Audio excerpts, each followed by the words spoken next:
आजकल कुछ पढ़े लिखे लोग, पढ़े लिखे गंवार लोग जो ये बोलते हैं कि आज के आधुनिक युग में, विज्ञान के युग में हम गीता जैसी पुस्तकों को पढ़कर करेंगे क्या? क्या इनको पढ़ने से हमें खाना मिल जाएगा? क्या इनको पढ़ने से हमें नौकरी मिलेगी? क्या इनको पढ़ने से हमारी तरक्की होगी? तो मैं उन लोगों से पूछना चाहता हूँ, ऐसी कौन सी पढ़ाई है जो आपके रोजगार को निश्चित करती हो? आज इतना कंपटीशन है कि कोई भी ऐसी पढ़ाई नहीं है जो आपके रोजगार को निश्चित कर सकती हो।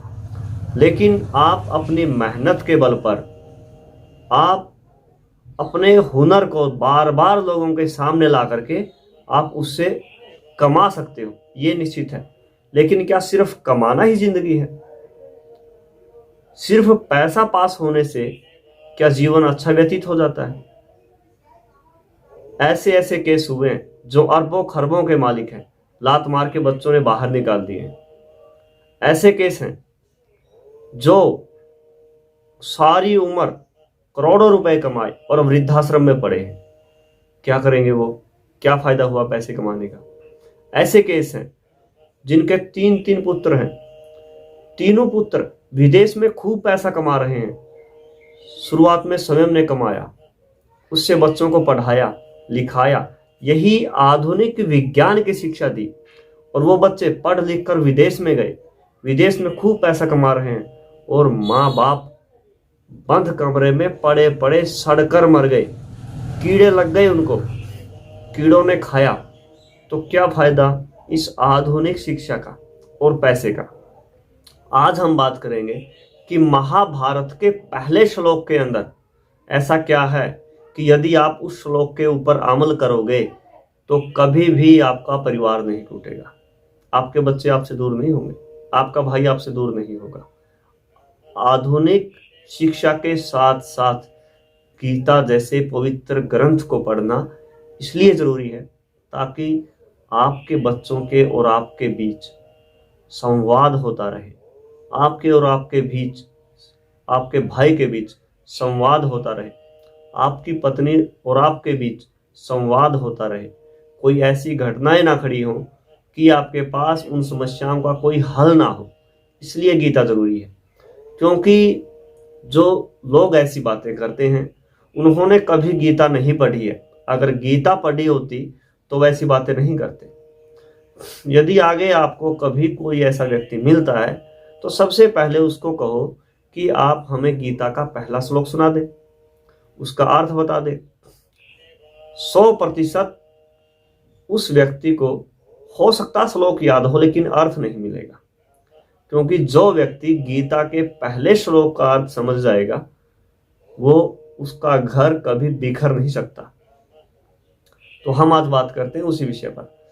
संजय से कहते हैं महाराज धृतराष्ट्र कि हे संजय, धर्म क्षेत्रे कुरुक्षेत्रे समवेतायुयुत्सव है, माम का पांडवस्यैव किम कुरुतः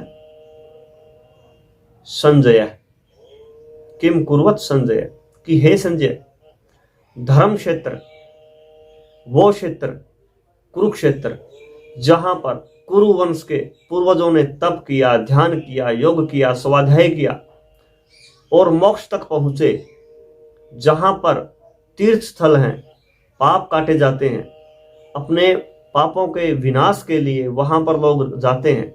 यानी कि महाभारत से पहले भी जो कुरुक्षेत्र है वो धर्मनगर थी। उस समय भी वहां पर लोग तप, जाप, ध्यान, योग, स्वाध्याय वगैरह करते थे। और फिर जो है वहां पर जो युद्ध की इच्छा से मेरे पुत्र और पांडु पुत्र इकट्ठा हुए हैं वो क्या कर रहे हैं? यहां पर महाराज धृतराष्ट्र कहते हैं कि मेरी वजह से आज ये युद्ध हो रहा है।